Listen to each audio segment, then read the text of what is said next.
Oke, selamat pagi, siang, sore, dan malam buat dosen dan juga teman-teman semuanya. Sebelumnya perkenalkan, saya Rega Suprasada dengan NPM 23062111130. Di sini saya akan presentasikan tugas individu 4 dari K4, mata kuliah K4. Jadi untuk produknya sendiri, di sini saya memilih insulin rekombinan human dengan aplikasi, fungsi, dan juga kegunaan sebagai bahan penelitian bioteknologi atau medis, yang lebih tepatnya digunakan sebagai obat untuk diabetes mellitus. Dengan cara kerja dapat meningkatkan penyerapan glukosa ke dalam sel, menurunkan kadar glukosa darah, dan juga menghambat produksi glukosa di hati. Jika dalam aplikasi lab, insulin ini juga dapat diaplikasikan sebagai bahan kontrol positif dalam eksperimen yang butuh melibatkan ekspresi protein. Sedangkan kalau dalam farmasi dapat digunakan sebagai standar quality atau reference material buat uji bioaktivitas atau validasi metode analisis. Contohnya HPLC dan juga bioassay.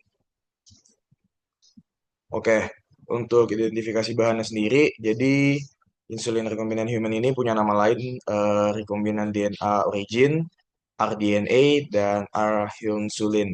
Untuk nomor CAS-nya sendiri ada 110616800. Untuk rumus molekulnya sebagai berikut. Untuk massa molekulnya berkisar 5808 Dalton.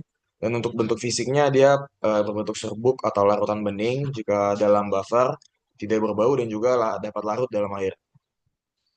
Untuk identifikasi bahaya dan juga GHS-nya sendiri, dari klasifikasi GHS tidak diklasifikasikan sebagai bahan berbahaya dan juga tidak dianggap toksik pada dosis penelitian.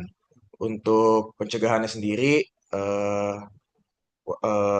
usahakan hindari inhalasi serbuk kalau bentuknya serbuk atau powder, dan juga gunakan sarung tangan dan pelindung mata saat menangani. Oke, untuk evakuasi dan pembuangannya sendiri, kalau ada tumpahan kecil, itu kita bisa tutup area tumpahan dengan tisu yang dapat menyerap atau kain lembab. Lalu bisa kita bersihin pakai disinfektan ringan dengan etanol 70%. Lalu kita selanjutnya akan membilas permukaannya dengan air setelah dibersihkan, buang limbahnya ke wadah limbah biologis. Habis itu gunakan APD dasar. Untuk pembuangan limbahnya sendiri, karena ini dikategorikan sebagai limbah bioteknologi non toksik, kita bisa buang ke kontainer limbah biologis sesuai prosedur dari K3 Lab-nya sendiri. Dan juga jangan langsung dibuang ke saluran air tanpa perlakuan khusus lah. Oke, mungkin cukup sekian presentasi dari tugas saya. Kurang lebihnya mohon maaf. Terima kasih.